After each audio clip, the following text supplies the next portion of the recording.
기도하겠습니다. 하나님 아버지, 하나님께서 허락하시는 이 하루의 은혜를 이 아침 주의 전에 나와 이처럼 찬송하며 주님의 영광을 소원하며 시작할 수 있도록 인도하여 주신 것을 감사드립니다. 오늘 하루가 하나님의 인도하심 가운데에 계속되게 하시고 저녁 잠자리에 누워 감사의 기도를 아랠 때에 주께서 나와 함께 하시고 주께서 여기 우리와 함께 하심을 감사하는 고백의 시간이 되게 하여 주시기를 간절히 기도드립니다. 햇볕이 닿지 않는 곳이 없는 것처럼 모든 곳 모든 백성 가운데 하나님의 임재와 영광이 나타날 것일진데 깨닫지 못하여 어리석은 자로 사는 일이 없도록 주님 저희를 긍휼히 여겨 주시기를 기도드립니다. 때로 저희들이 곤궁에 처할 때 낙심하고 괴로워할 일 앞에 놓일 때에 마치 하나님이 함께 하시지 않는 것처럼 불평하고 원망하기도 하였지만 언제나 우리 가운데에 생명의 근원으로 동행하여 주시는 주님을 오늘도 매 순간 빠짐없이 또 놓치는 일 없이 깨달아 기뻐하는 저희들 되게 하여 주시옵소서. 거룩하신 하나님, 저희에게 오늘도 할 일을 주셨습니다. 기도해야 할 것도 알게 하셨고 생각해야 할 것도 주셨습니다.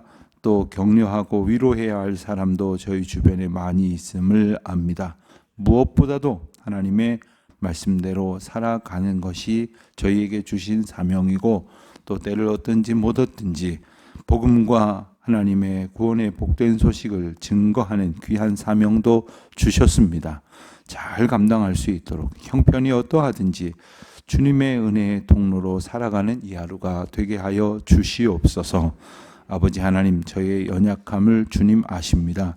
하나님 붙들어 주시사 하나님께서 허락하시는 그 날까지 기운 다하여 하나님의 맡겨주신 일 감당할 수 있도록 저희를 날마다 독수리 날개치며 올라감 같은 새 힘으로 충만케 하여 주시기를 기도드립니다. 기운 얻을 수 있도록 식사할 때마다 소화가 잘 될 수 있도록 도와주시고 또 그리고 그 힘을 모든 음식으로부터 얻어서 기운으로 잘 사용될 수 있도록 주님 저희들의 몸을 붙들어 주시옵소서. 걸을 때마다 좌우의 옆에서 주님 강한 팔로 붙들어 주시옵시고 보는 것마다 밝히 보게 하시며 듣는 것마다 옳게 깨닫게 하여 주셔서 주님과 동행하는 기쁨으로 충만한 걸음걸음 되게 하여 주시옵소서.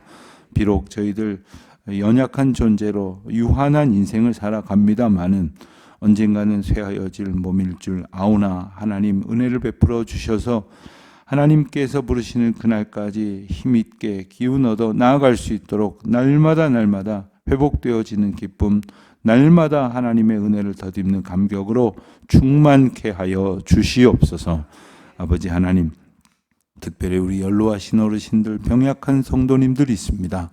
오늘도 하나님의 은혜를 힘입어서 치료의 광선을 주님 바라여 주시기를 기도하는 우리 모든 성도들이 있습니다.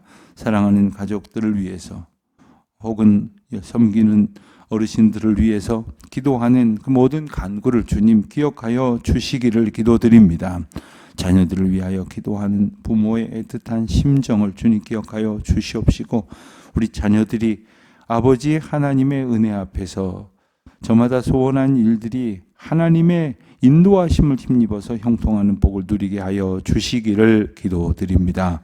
이 어지러운 세대 속에서 하나님께서 베푸시는 은혜를 덧입게 하여 주시옵시고 오늘도 예배당 새 건물을 세워가는 예배당 공사장에 인부들을 한 사람 한 사람 안보하여 주시옵시고 그 모든 과정 가운데에서 또 민감한 마음으로 하나님의 인도하심을 귀 기울여 쫓는 우리 모든 건축위원들과 건축위원회를 이끄시는 위원장 장로님에게 하나님께서 기름 부어 주셔서 모든 일 넉넉히 능력 있게 감당하실 수 있도록 주님 도와주시기를 기도드립니다.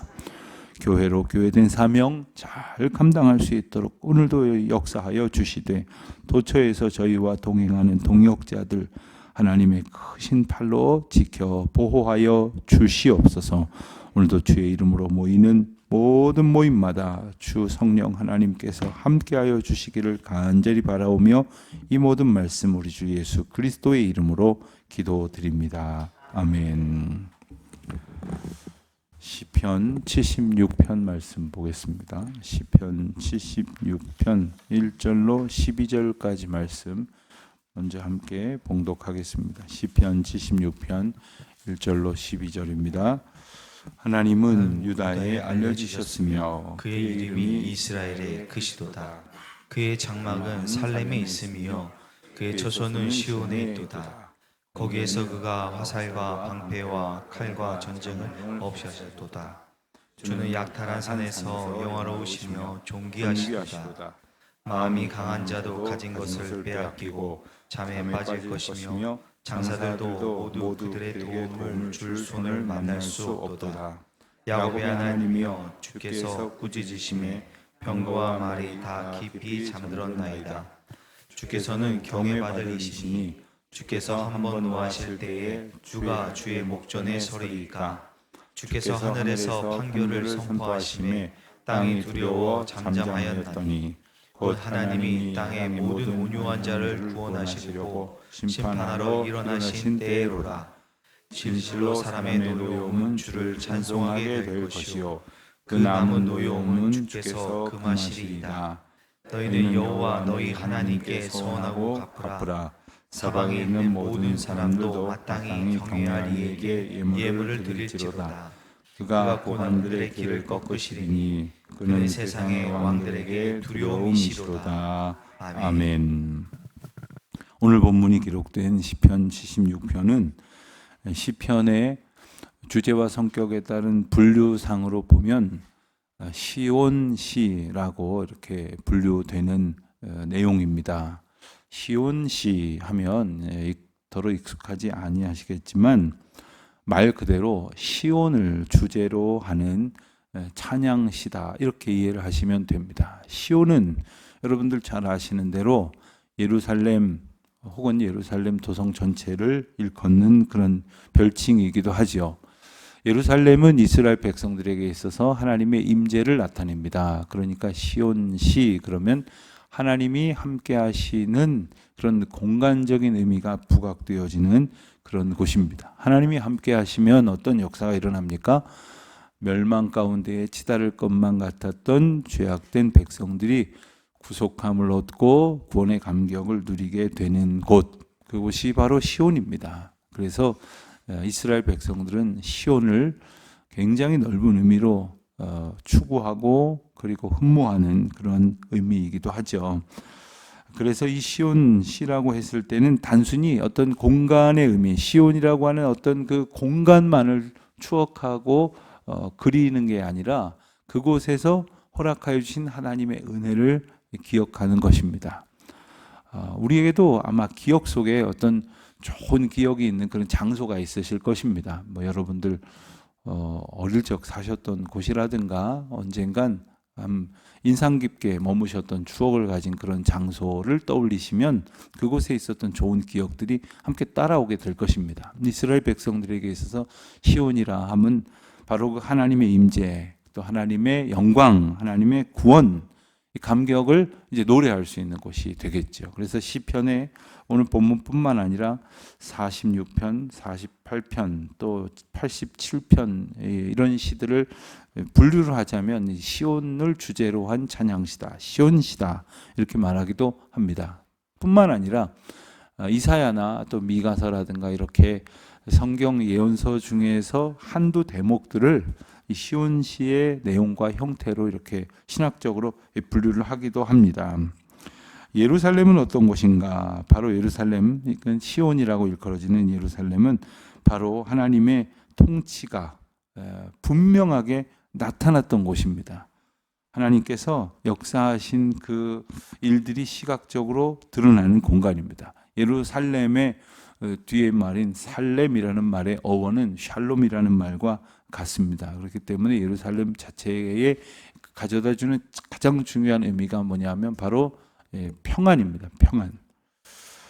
세계 역사를 통해 보면 한 나라가 도읍을 정했다가 이 도읍을 옮기게 되는 경우들이 있습니다. 그 가장 대표적인 이유가 뭐냐면 거기서 전쟁을 치렀거든요. 근데 졌단 말입니다. 침략을 겪었습니다. 공난을 겪었습니다. 그러면 거기를 중심으로 나라를 이끌어가기가 불편한 거죠.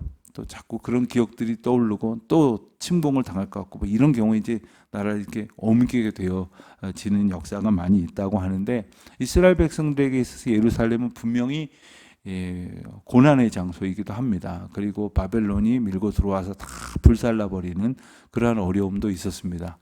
그렇지만 더 중요한 의미는 하나님의 평강이 그곳에 머물렀던 곳이라는 사실을 우리는 이 의미를 통해서 깨닫게 될 것입니다. 그런가 하면 오늘 말씀을 통해서 봤을 때 단지 하나님의 통치뿐만 아니라 하나님이 함께 하시고 하나님이 지혜와 능력을 주시는 분이심을 찬송하는 그런 대목들이 나와 있습니다. 오늘 이 시를 4개의 연으로 이렇게 좀 구분해서 간단하게 내용을 살펴보면 좋을 것 같습니다. 여담입니다만 우리가 시편을 읽을 때 보면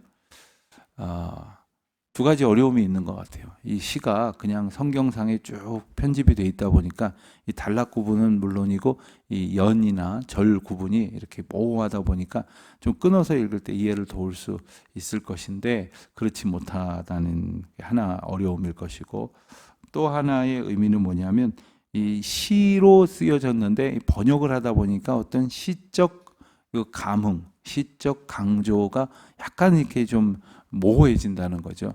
그나마 우리가 지금 읽고 있는 개역 개정판이 가장 어떤 그 시로서의 이 감흥을 느끼긴 좋은데 이 새롭게 좀 번역을 쉽게 하는 것을 보면 너무 풀어놔서 그런 어려움이 있기 때문에 시편을 읽으실 때는 여러 번역본을 함께 읽으시면 그 의미를 알아가시기에 훨씬 도움이 되시리라 생각이 듭니다.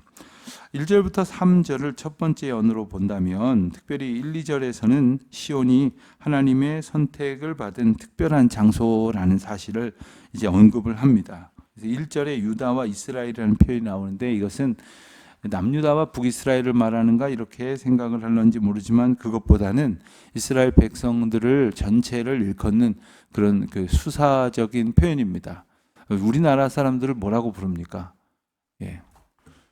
배달의 민족이라고 부르는 뭐 그거를 가리켜서 이 배달하는 그 회사에서 그 광고 카피로 쓰는데 뭐 그런 뜻으로 쓰였던 건 아니죠. 또 우리나라는 뭐 어떤 민족이다 뭐 이렇게 쓰는 그 어떤 중심적인 컨셉이라는 게 있다면 유다와 이스라엘이 그 대표적으로 사용된 용어입니다. 그리고 그 때문에 남유다 북이스라엘의 이름도 사용되어지기도 했죠. 2절에 보면 장막과 처소라는 표현이 나오는데 이것 모두가 다 성전, 즉 하나님이 함께 하시는 공간을 가리키는 은유적인 표현입니다. 처소는 특별히 아무도 알 수 없는 은밀한 장소, 또 안전한 그러한 공간을 의미하는데 하나님께서 백성들을 안전하게 지키신다. 그런 장소에 성전과 성소를 두셨다. 이런 표현을 강조하는 것입니다. 예컨대 하나님 앞에 나왔는데 누가 또 나를 해할까 두려워한다면 어찌 되겠습니까? 하나님 앞에서 가장 확고한 평강을 누리게 하시는 의미다. 이런 은유를 통해서 이스라엘 백성들이 그동안 종종 겪는 어떤 전쟁과 같은 혼돈 속에서 하나님께서는 백성들을 구원하신다라는 사실을 강조하고 있는 겁니다. 앞서 말씀드린 것처럼 그 살렘이라는 어근이 바로 그 평강이라는 것을 말씀을 드렸던 것처럼 하나님께서 지켜주시는 공간이라는 의미입니다. 예루살렘은 바벨론에 의해 침공을 당한 것뿐만 아니라 수많은 공격들을 받은 이스라엘 백성들의 중심지였습니다. 그렇기 때문에 그들은 끊임없이 전쟁을 치러 가는 과정 속에서 자기들이 스스로를 지킬 수 없다는 불안을 느끼고 있었을 때에 하나님께서 함께 하시며 하나님께서 우리를 지키신다는 그 구원의 기쁨들을 그들은 늘 기억할 수 있었던 거죠. 3절을 보면 용사로서의 하나님의 모습이 표현되고 있습니다.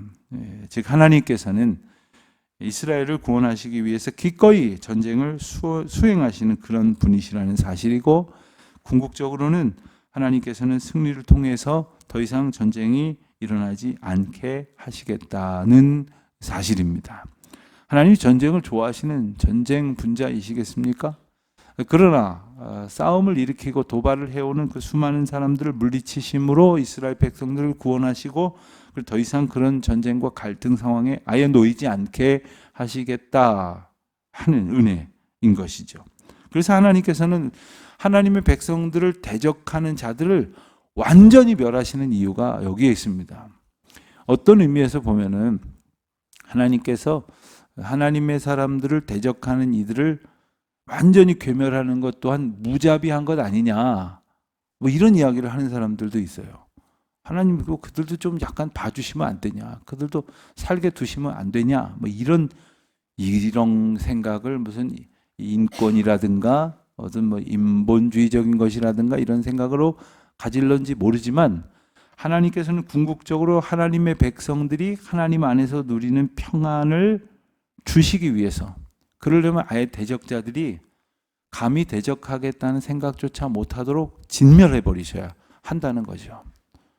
그런데 우리는 이런 말씀을 들을 때마다 기도하면서 하나님의 백성으로 살아가고자 하는 나의 대적자들을 하나님께서 진멸시켜 주시기를 원하잖아요. 그렇다면 전제되어야 될 것이 있습니다. 나는 정말로 순전한 하나님의 백성으로 살아가기를 소원하고 애쓰는가 하는 겁니다. 나는 엉터리로 살면서 나를 거슬렀다고 하나님 저자를 진멸해달라고 이렇게 말하면 되겠습니까? 나를 대적하는 이가 없었으면 좋겠고, 아예 나를 주의 백성을 대적하는 자들이 그냥 다 망해버렸으면 좋겠지만, 그럴 때 가져야 할 선행되어져야 될 마음은 내가 하나님이 온전히 기뻐하실 만한 순전한 백성으로 살아가기를 더욱 힘쓰는 것이겠죠.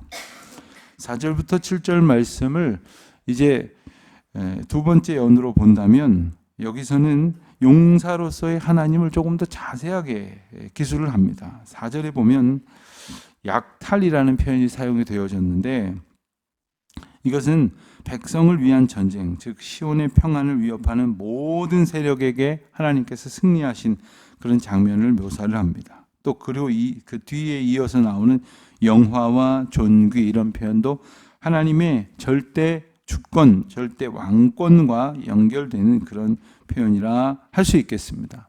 하나님께서는 여러 가지 방법을 통해서 하나님 당신을 나타내시는데, 전쟁을 승리케 하시는 주권자로서의 하나님을 분명히 드러내실 때가 있습니다. 근데 여러분, 이 성경을 통해서 보다 보면 이스라엘 백성들이 어떤 이길 수 있는 싸움을 해서 이기는 적만 있는 것은 아니죠. 거의 그런 적은 없습니다. 이길 수 없는 싸움을 이기게 하시는 하나님, 그렇게 하시는 이유가 뭡니까? 하나님이 하셨다는 사실을 분명히 깨닫도록 하시는 것이죠.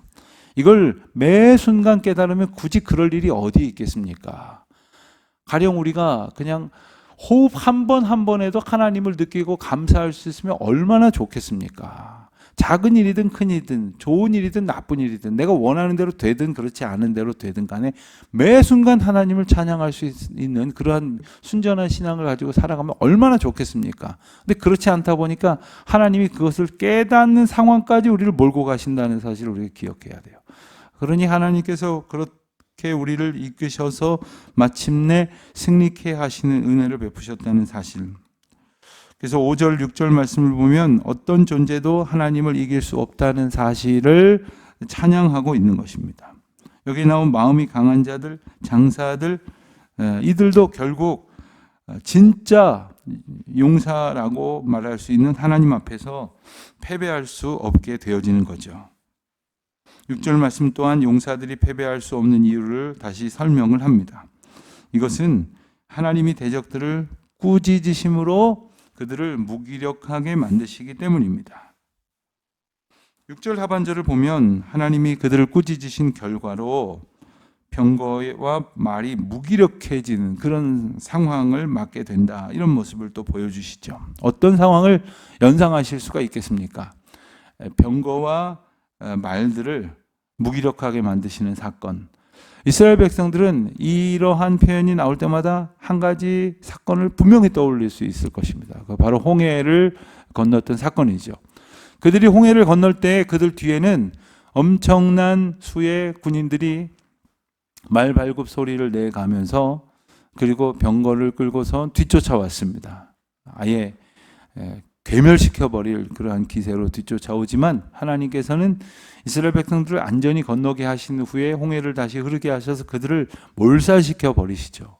완벽한 하나님의 승리였습니다. 백성들은 한 일이라고는 하나도 없습니다. 그렇게 승리하게 하시는 것이 하나님의 승리였다는 사실이죠. 그래서 7절에서 시편 저자는 하나님이야말로 경외를 받으실 만한 분이시다라고 선언을 합니다. 8절부터 10절까지를 세 번째 연으로 본다면 여기서는 하나님을 재판장으로 묘사를 하십니다. 그래서 하나님이 하늘에서 판결을 하시고 땅은 두려워 떨 수밖에 없는 그러한 그 하나님의 통치를 분명히 보여주시는 것이죠. 자, 그렇다면 하나님께서는 왜 판결을 하시는가? 9절에 보면 하나님의 재판이 누구를 위한 것인지를 보여주십니다. 오늘날에도 우리가 사법체계를 갖추고 재판을 합니다. 그리고 재판 과정을 통해서 시시비비를 가립니다. 이유가 뭡니까? 잘못된 질서를 깨뜨리고 사람을 해치고 해야 하는 이들을 벌함으로써 그들의 악행으로부터 피해를 입는 이들이 없도록 하기 위함 아닙니까? 이게 잘 되어지면 말할 것도 없이 세상이 바로 서서 바로 굴러가겠죠. 그런데 그렇지 않다면 무질서가 판을 칠 것입니다. 뭔가를 잘못하면 재판을 통해서 벌을 받아야 된다는 당연한 원리가 수행되어지는 사회가 되어야 되는데 뭐 힘이 있다고 돈이 많다고 그리고 뭔가 논리로 얽어매는 그러한 노력이 가능하다고 생각하는 것 자체가 판결을 굽게 만드는 거죠.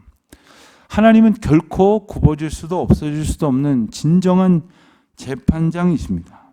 그래서 하나님의 재판은 땅의 모든 온유한 자, 즉 하나님을 위해 하나님의 뜻대로 살아가기로 애쓰는 모든 백성들을 구원하시기 위해서 당신의 심판 주권을 나타내신다라는 거죠.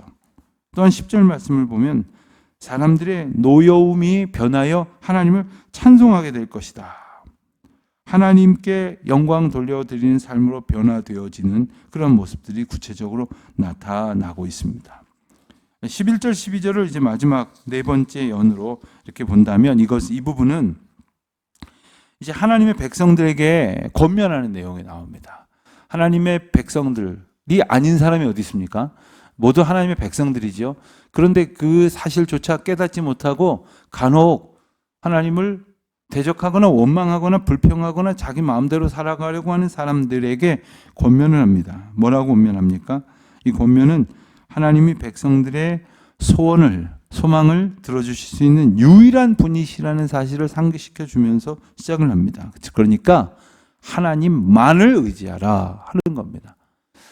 동남아 같은 나라의 단기 선교를 가서 보면 참 놀라운 것은 저도 여러 번 경험을 했는데 두렵고 떨리는 마음으로 예수님을 전하면 선뜻 받아들인다는 거예요. 그냥 그래요? 알았어요. 그래서 믿으라고요? 예. 그리고는 이제 예수님의 가령 뭐 그림이 있는 뭐 성화 같은 것이나 액자 같은 것이나 십자가 같은 그런 것을 기념으로 이렇게 주면서 그것을 바라보면서 믿음을 가지시기를 바란다. 그러면 고맙다 그래서 이렇게 받아요. 그리고 몸을 돌려서 자기네 방 벽에다가 이렇게 거는데 거기 보면 온갖 것들이 다 걸려 있는 거예요.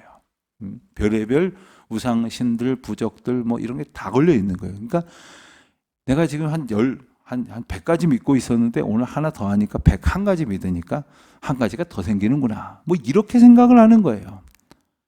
이게 세상 사람들의 관점이에요. 자기 유익을 위하면 이것도 저것도 다 갖다 믿겠다. 뭐 이런 식이죠. 그러나 오늘 본문은 분명히 말씀하세요. 하나님만을 의지하라. 하나님만을 의지하라. 여러분 우리가 믿는다고 하는데 알게 모르게 어떤 상황에서는 하나님을 의지해야 된다는 사실을 알면서도 뭔가 딴 걸 한참 의지하다가 그게 더 이상 의지할 것이 없게 되면 하나님만 의지하게 될 때가 있어요. 참 답답하고 안타까운 노릇이죠. 그걸 계속해서 평생 되풀이하는 것 같아요. 예. 어렸을 적에 그 아버님께서 약을 이렇게 수저에다가 그때는 이렇게 가루약을 물에 타서 이렇게 먹기도 했죠. 수저에다가 가루약을 붓고 물을 조금 얹어서 이렇게 손가락으로 이렇게 개어 가지고 라고 하기 전에 기도를 하셨어요. 그럼 제가 속으로 그랬죠. 아니, 약 먹으면 되지 왜 기도를 하느냐고. 예. 그래서 속으로 그런 생각을 했죠. 아니, 약 먹으면 지금 약 먹게 됐는데 약 먹으면 됐지 왜 기도하는가. 그게 바로 그거죠. 그 순간에 하나님께 의지하는 마음으로 약을 먹는 거하고, 약 먹으면 됐지 뭐.